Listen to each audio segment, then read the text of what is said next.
Hey guys, welcome to Derm Diaries. Today we're talking about how I broke into dermatology with no experience. Yay, my first sit down video. I'm super excited. I hope you all enjoyed that first video that I posted traveling to my dermatology clinics. I really enjoyed filming that. I know it was super short. I'm still getting used to recording and getting everything together. Check it out, comment, subscribe, all that good stuff. If you have any questions about my dermatology experience that I don't happen to get to in this video, feel free to leave the question below and I will try to answer it in a next video. I get this question a lot. How do I break into dermatology? It's such a hard specialty to get into, and you're right, it is a hard specialty to get into. It's more easy to get into dermatology if you start at the lower levels and kind of work your way up, which is what I did. I was a junior in college, and I actually was a pre-med student. I was doing all my prerequisites. I was taking all of my upper level courses. I really needed a part-time job, and one of my classmates was a medical assistant at a dermatology clinic. And I was like, hey, I'm still looking for a medical assistant job. And she's like, yeah, we actually have a need for a medical assistant in the clinic. I got called in for an interview. I told them my experience. This is something that I recommend for any of you. Take the experience that you've had in other jobs. Like before that, I volunteered at a urology clinic. I did like callbacks, and I scheduled, and I answered phones, and I did everything that the urologist needed me to help him with. I looked up the job description as a medical assistant on Google, and I took all of my work experience and I applied it to those things. And I recommend that for anyone asking me, how do I get a job with no experience? I take all of my previous experience and I apply it to that field that I'm trying to get in, or that position that I'm trying to get in.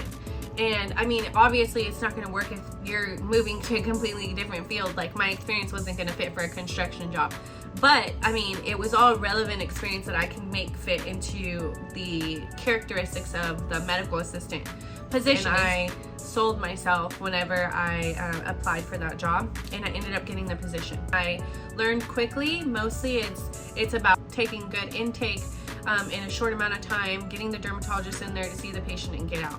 It's a really fast-paced environment. You have to really be on your toes. If you all want a video about becoming a medical assistant in dermatology, I would love to bring that to you all. I have a few friends that I could interview about how their experience was whenever they first got into being a medical assistant, and so I'd love to do that for some of you that are medical assistant, or you're in that stage right now. I started just learning from the ground up. There was a lot of conditions, skin conditions, that I was being exposed to on a day-to-day basis with a dermatologist, and that dermatologist was awesome, very knowledgeable, and willing to share that knowledge.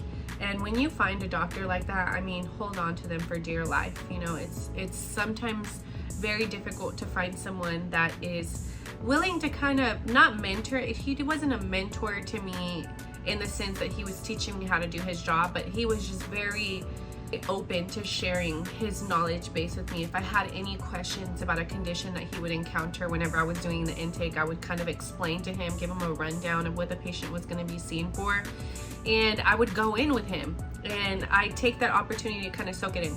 Obviously, if it was really busy, I'd have to be out on the floor, but most of the times it was kind of like in and out. If he had like different procedures, biopsies, skin scrapings, punch biopsies, excisions and stuff, I would be in the room with him, assisting, handing him the supplies, drawing up the medication, drawing up the lidocaine injection and stuff like that. Even for the cosmetic parts, we'd go back, I was trained how to draw Botox, Dysport.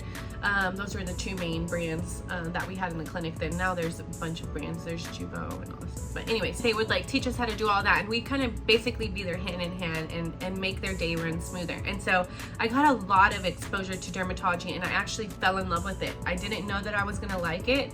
I love dermatology, and I ended up going the RN route. And in this RN route, I went into a program First you get your RN, and then you go into your MSN, where you get to branch off to become an advanced practice nurse, an APRN. If you're really trying to break into dermatology and you're planning on becoming a practitioner, and you're in the medical assistant realm, or you're, just becoming an RN, I think that it's very good exposure to just get into the medical dermatology clinic. Get in and just be exposed to these different things. Make sure that it's right for you. I think that's a beautiful time to break into a field, is when you're, the stakes are not very high, you have people that are willing to train you, you're getting a lot of exposure on the back end. Like now, as a provider doing traveling dermatology, and me kind of being a one-man show, I know all of the things that a medical assistant would do, and I know all of the things that a provider would do now. And so I'm able to kind of tie those two aspects together, and I basically do everything. I do my own biopsy requisition forms, I send off my specimens, I do all my billing and coding. That's something that I would do as a medical assistant, but I do that now on my own as a travel practitioner. And so that exposure really helped me transition into the position that I'm in now. I was going through nursing school. I graduated with my license as an RN after I passed the NCLEX and got my RN license. I applied for an RN position in dermatology, and I used those two experiences that I had. And so I got into cosmetics in dermatology. And I had a lot of exposure with medical dermatology, a little bit of exposure, with cosmetics here and there, but I really wanted to get into the cosmetics portion, hands-on training and stuff. And so I found a company that I work with that does concierge cosmetics, and they only hire registered nurses. And I got into that company, and I was trained. I paid for training. I got a lot of hands-on experience. I started doing cosmetics on my own, going to patients, giving them personalized, cosmetic treatments, whether that be like neuromodulators, so Botox and Dysport and stuff, Jeuveau, and I was also doing, I still do filler and microneedling and chemical peels and all that. So I got Kybella stuff, so I got trained in all of those things, and I started doing that as an RN as I went into my MSN program.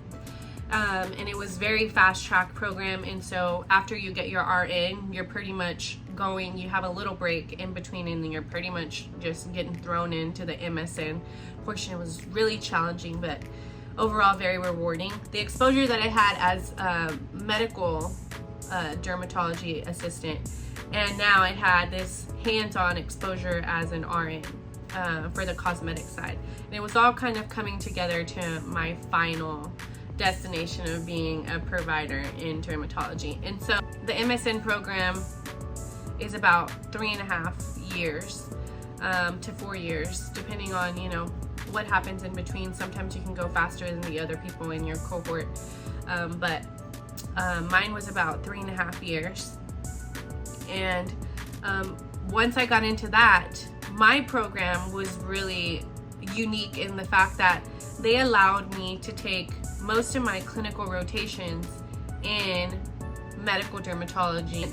They were able to place me in different clinical settings that I could complete my hours alongside a medical dermatologist, and then later an oncologist that was also focused in dermatology. My specialty is adult gerontology, so from the ages 15 to death. So we were focused in ICU in the beginning. We did a lot of clinical rotations, and then we got to go into our specialty. Some of my classmates went into cardiology, others went into endocrinology, internal medicine and stuff like that. They all had their own thing that they wanted to delve deep into. This is apart from actual courses and stuff that you have to take. You have to kind of go into this on your own time. So you're making your own schedule and doing this apart from school, almost like a job. And so in that time, I was still doing the cosmetics, doing my clinical hours, and then still going to school. So being in the dermatology office now in a different position, I was really able to come in with a different perspective and understand the medical assistant role, understand now my role as a provider, then able to extract all of that knowledge base.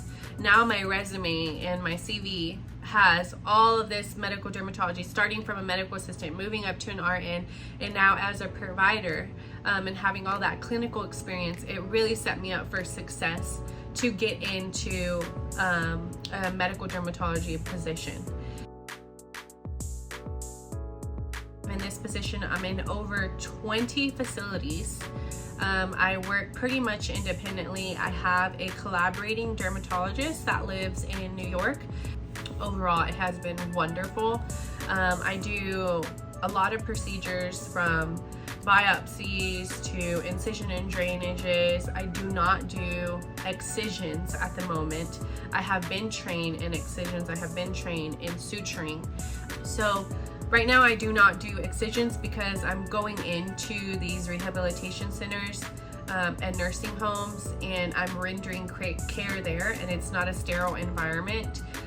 There's a lot of different factors that go into opening someone's skin and removing the skin cancer, and so I'm not able to sterilely perform excisions within that environment. I refer out for either a Mohs surgery or an EDNC or an excision. And I can go into detail more if you all want to know more about those different procedures and stuff. Maybe some tools that you want to carry. I'm open to all the ideas that you have, any questions that you have to help you on your journey. But that was kind of my journey of how I am where I am now. I love the flexibility that I have. I work about 3 days a week. And once I get done with my charting, it's pretty much, just enjoying my week with my family. And I try to stay motivated. I just started this YouTube channel. I'm hoping that it works out for me. I would really appreciate y'all's support in this, and I love to share my knowledge and answer any questions that you all have. And so if you find this video helpful, please hit that subscribe button, hit that bell notification, give this video a thumbs up, and leave me a question or a comment down below. Let me know if you like this type of content. Any other video suggestions or ideas that you have, I would love to put that together for you. But thank you so much for staying tuned. If you're here at the end, thank you so much. I really appreciate it. And I will see you back soon here on Derm Diaries.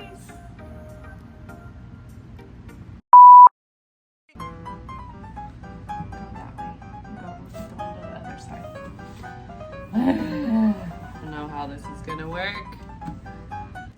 Hi guys, today we're talking about, I forgot to say Derm Diaries. Lord help.